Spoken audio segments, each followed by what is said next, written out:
PM Vishwakarma loan ఎలా apply చేసుకోవాలి?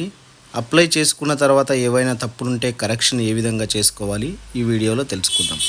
PM Vishwakarma అని టైప్ చేసి అప్లికెంట్ లాగిన్లోకి వెళ్ళాలి. ఒకవేళ ఆల్రెడీ రిజిస్టర్ చేసుకున్న వాళ్ళైతే అప్లికెంట్ లాగిన్లోకి డైరెక్ట్గా వెళ్ళేసి మీ యొక్క అప్లికేషన్ను కరెక్షన్ చేసుకోవచ్చు.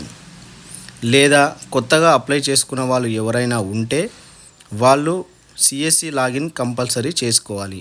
సిఎస్సి లాగిన్ ఏ విధంగా చేసుకోవాలంటే, సిఎస్సి లాగిన్ చేసుకున్న తర్వాత మీరు పిఎం విశ్వకర్మ అప్లికేషన్ ఓపెన్ చేసుకొని ఆ వెబ్సైట్ ఓపెన్ చేయంగానే పిఎం విశ్వకర్మ వెబ్సైట్ ఓపెన్ చేయంగానే ఈ విధంగా ఓపెన్ అవుతుంది. అక్కడ ఎవరైనా గవర్నమెంట్ ఎంప్లాయీస్ ఉంటే ఎస్ అని పెట్టాలి. గవర్నమెంట్ ఎంప్లాయీస్ లేకపోతే నో అని పెట్టాలి.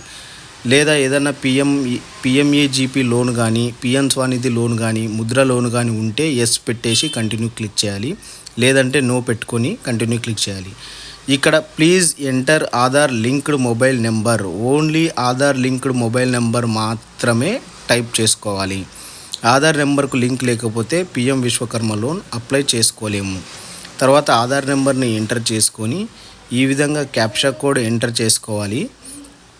క్యాప్చా కోడ్ ఎంటర్ చేసుకున్న తర్వాత క్లిక్ కంటిన్యూ అనగానే ఇన్వాలిడ్ క్యాప్చా అంటుంది. ఇక్కడ మళ్ళీ క్యాప్చా ఒకటి రెండు సార్లు చూసుకొని టైప్ చేసుకోవాలి. క్యాప్చా ఎంటర్ చేసుకున్న తర్వాత కంటిన్యూ అనగానే ఇక్కడ ఆల్రెడీ రిజిస్టర్ ఉన్నారు కాబట్టి మొబైల్ నెంబర్ అడుగుతుంది. లేదంటే ఆధార్ బయోమెట్రిక్ అడుగుతుంది. ఆ బయోమెట్రిక్ ఎంటర్ చేయగానే అప్లికేషన్ ఓపెన్ అవుతుంది. వీళ్ళు ఆల్రెడీ రిజిస్టర్ అయ్యారు కాబట్టి ఈమె అప్లికేషన్లో బ్యాంక్ ఎడిటింగ్ కరెక్షన్ ఉంది కాబట్టి ఈ విధంగా కరెక్షన్ చేసుకోవడానికి మనం లాగిన్లోకి వెళ్ళాలి. ఆల్రెడీ రిజిస్టర్ అయిన వాళ్ళకు కరెక్షన్ కోసం లాగిన్లోకి వెళ్ళాలి. ఈ విధంగా లాగిన్ చేసుకున్న ఏదైతే మొబైల్ నెంబర్ తోటి మీరు లింక్ ఉంటుందో ఆధారు, అదే మొబైల్ నెంబర్ తోటి లాగిన్ చేసుకోవాలి. లాగిన్ చేసుకున్న తర్వాత మీకు అప్లికేషన్ ఓపెన్ అవుతుంది. గమనించాల్సిన విషయం ఏంటంటే ఆధార్ లింక్డ్ మొబైల్ నెంబర్ మాత్రమే తీసుకుంటుంది. మీకు ఓటీపీ వస్తుంది. ఓటీపీ ఎంటర్ చేయగానే అప్లికేషన్ ఓపెన్ అవుతుంది. కొన్ని కాల్లు ఏమవుతుందంటే ప్లీజ్ ఎంటర్ కరెక్ట్ ఓటీపీ అని రెడ్ మార్క్లో పడుతుంటుంది. ప్రాబ్లం లేదు. మీరు 2 minutes తర్వాత మళ్ళీ రీసెంట్ కొడితే 1-2 times తర్వాత అది ఆటోమేటిక్గా ఓపెన్ అయిపోతుంది. ఓపెన్ అయిన తర్వాత ఈ విధంగా మీరు అప్లికేషన్ ఓపెన్ అయిన తర్వాత ఇది పాస్వర్డ్ ఎంటర్ చేసుకున్న తర్వాత అప్లికేషన్ అనేది ఓపెన్ అయిపోతుంది. అప్లికేషన్ ఓపెన్ అయిన తర్వాత ఎడిట్ యువర్ అప్లికేషన్ అని ఉంటుంది. ఐ అగ్రీ అనేసి ఎస్ మీద క్లిక్ చేయగానే మీకు వన్ టైం రాకపోతే సెకండ్ టైం కూడా మీరు మళ్ళీ ఎడిటింగ్ మీద క్లిక్ చేయగానే ఈ విధంగా అప్లికేషన్ ఓపెన్ అవుతుంది. కొత్తగా పిఎం విశ్వకర్మ అప్లై చేసే వాళ్ళైనా సరే, ఎడిటింగ్లోకి కరెక్షన్ చేసుకోవాలనే వాళ్ళైనా సరే, ఇక్కడ are you doing business in state అంటే ఎస్ అని పెట్టుకోవాలి. సేమ్ డిస్ట్రిక్ట్ అంటే ఇక్కడ కూడా ఎస్ అని పెట్టుకోవాలి. ఫ్యామిలీ డీటెయిల్స్ యాడ్ రో అనేసి ఫ్యామిలీ డీటెయిల్స్ ఇవ్వాలి. ఫ్యామిలీ డీటెయిల్స్ లేకపోతే సెల్ఫ్ కూడా యాడ్ చేయొచ్చు. ఎవరైతే ఆధార్ ఉంటుందో వాళ్ళ ద్వారా చేసుకోవచ్చు. ఫ్యామిలీ డీటెయిల్స్ యాడ్ చేసిన తర్వాత మీ యొక్క ఆధార్ అడ్రస్ ఏదైతే ఉంటుందో సేమ్ యాజ్ ఆధార్ అడ్రస్ చేసుకోవాలి. తర్వాత మీది గ్రామ పంచాయతీ కిందకి వస్తుందా లేదంటే మున్సిపాలిటీ కిందకి వస్తుందా కరెక్ట్గా సెలెక్ట్ చేసుకోవాలి. తర్వాత మీ యొక్క ప్రొఫెషన్ సెలెక్ట్ చేసుకొని సేవ్ చేసుకొని నెక్స్ట్ మీద క్లిక్ చేసుకోవాలి. నెక్స్ట్ క్లిక్ చేయగానే మీ యొక్క బ్యాంక్ డీటెయిల్స్కి సేవింగ్ బ్యాంక్ డీటెయిల్స్ అని అకౌంట్ ఓపెన్ అవుతుంది. అక్కడ మీ యొక్క అకౌంట్ డీటెయిల్స్ ఏవైతే ఉంటాయో ఆ అకౌంట్ డీటెయిల్స్ను మీరు కరెక్ట్గా సరిగా చెక్ చేసుకొని టైప్ చేసుకోవాల్సిన అవసరం ఉంది. ఏదైతే బ్యాంక్ అకౌంట్ ఉంటుందో ఆ బ్యాంక్ అకౌంట్ను సెలెక్ట్ చేసుకోవాలి. సెలెక్ట్ చేసుకున్న తర్వాత ఐఎఫ్ఎస్సి కోడ్ ఎంటర్ చేయాలి. ఐఎఫ్ఎస్సి కోడ్ ఎంటర్ చేసిన తర్వాత పక్కన సెర్చ్ అనే బటన్ ఉంది కదా, సెర్చ్ మీద క్లిక్ చేసుకోవాలి. సెర్చ్ మీద మీరు క్లిక్ చేసుకోగానే నేమ్ ఆఫ్ ద బ్రాంచ్ అనేది మీకు అక్కడ సెలెక్ట్ అవుతుంది. సెలెక్ట్ చేసుకొని కింద నేమ్ ఆఫ్ ద బ్రాంచ్లో మీరు సెలెక్ట్ చేసుకోవాల్సిన అవసరం ఉంది. తర్వాత మీ యొక్క అకౌంట్ నెంబర్ను కరెక్ట్గా చెక్ చేసుకోవాలి. కరెక్ట్గా టైప్ చేసుకోవాలి. మీ యొక్క అకౌంట్ నెంబర్ను కరెక్ట్గా టైప్ చేసుకున్న తర్వాత మళ్ళీ కన్ఫర్మ్ అకౌంట్ నెంబర్ అనే కాలం యాడ్ అవుతుంది. మళ్ళీ కన్ఫర్మ్ అకౌంట్ నెంబర్లో ఒకసారి కన్ఫర్మ్ చేసుకోవాలి. అకౌంట్ నెంబర్ కన్ఫర్మ్ చేసుకున్న తర్వాత నెక్స్ట్ క్రెడిట్ సపోర్ట్లోకి వెళ్ళాలి. ఇది చాలా ఇంపార్టెంట్ కాలం. ఎవరైతే లోన్ కావాలనుకుంటారో వాళ్ళు ఖచ్చితంగా క్రెడిట్ సపోర్ట్ కింద ఎస్ అని పెట్టాలి.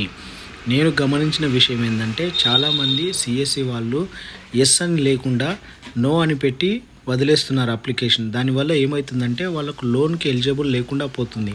కాబట్టి దయచేసి మీరు ఎంతైతే లోన్ కావాలనుకుంటున్నారో first 1 lakh in first tranche with 5% interest to be paid in 18 months. అంటే 18 నెలలకు మీకు 5% ఇంట్రెస్ట్తో 1 lakh అనేది ఫస్ట్ టైం మీకు అప్రూవల్ అవుతుంది. కింద మినిమం రూపీస్ 50,000 అని ఉంటుంది. 1 lakh అని మీరు టైప్ చేసుకోవాలి. 1 lakh టైప్ చేసుకున్న తర్వాత డీటెయిల్స్ సేవ్ చేసుకొని నో అని డీటెయిల్స్ సేవ్ చేసుకొని నెక్స్ట్ క్లిక్ చేయాలి. నెక్స్ట్ ఏంటంటే డిజిటల్ ఇన్సెంటివ్ డీటెయిల్స్ అనేది ఏంటంటే ఎవరైతే బిజినెస్ ఉంటుందో బిజినెస్ చేస్తుంటారో వాళ్ళకి పర్ ట్రాన్సాక్షన్ 1 రూపీ లాగా మీకు 100 రూపీస్ ఆఫ్టర్ లోన్ తీసుకున్న తర్వాత మీకు రిటర్న్ జమ చేయబడతాయి. దానివల్ల మీరు డిజిటల్ ఇన్సెంటివ్ డీటెయిల్స్ని ఇక్కడ ఎంటర్ చేసుకోవాలి. డిజిటల్ ఇన్సెంటివ్ డీటెయిల్స్ అంటే ఫోన్పే కానీ గూగుల్ పే కానీ మీ యొక్క ఐడిని ఇక్కడ చూసుకోవాలి. తర్వాత ట్రైనింగ్కి సంబంధించిన డీటెయిల్స్ ఉంటాయి. స్కిల్ ట్రైనింగ్ అంటే బేసిక్ ట్రైనింగ్ 5 days ఉంటుంది, అడ్వాన్స్ ట్రైనింగ్ 15 days ఉంటుంది. ఒకసారి మీరు ట్రైనింగ్ సర్టిఫికేట్ తీసుకున్న తర్వాత మీకు 15,000 రూపీస్ టూల్ కిట్ ఇవ్వబడుతుంది. కంపల్సరీ ట్రైనింగ్ అయితే అటెండ్ చేయాల్సిన అవసరం ఖచ్చితంగా ఉంది. ట్రైనింగ్ సర్టిఫికేట్ లేకుండా మీకు బ్యాంక్ లోన్ అనేది ప్రొవైడ్ చేయబడదు. ఫైనల్గా డిక్లరేషన్ డీటెయిల్స్. ఈ విధంగా డిక్లరేషన్ డీటెయిల్స్తో I here but that I am engage to the trade as indicated in the application form ఉంటాయి. Here the applicant form myself, no other of family members registered PM Kisan. దీని అర్థం ఏంటంటే మీరొక్కరికే ఉన్నది, ఫ్యామిలీలో ఒక్కరు మాత్రమే చేయగలుగుతారు అనేది దీని అర్థం.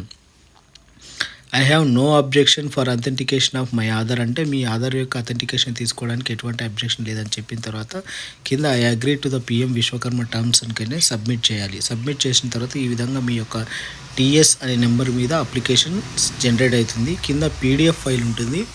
ఆ పీడిఎఫ్ ఫైల్ని డౌన్లోడ్ చేసుకుంటే మీకు ఒక పీడిఎఫ్ ఫైల్ వస్తుంది. అంటే మీరు ఏదైతే అప్లికేషన్ ఫామ్ సబ్మిట్ చేశారో ఆ సబ్మిట్ చేసిన అప్లికేషన్ ఫామ్ మొత్తం డీటెయిల్స్ ఇక్కడ మీరు మళ్ళీ చెక్ చేసుకోవచ్చు. Bank details, family details, loan details, వృత్తి యొక్క డీటెయిల్స్, మీరు ఏ వృత్తి అయితే పెట్టారో, bank account number, IFSC codes, basic training, skill training, తర్వాత టర్మ్స్ అండ్ కండిషన్స్ ఏ విధంగా ఉంటాయి అవన్నీ చెక్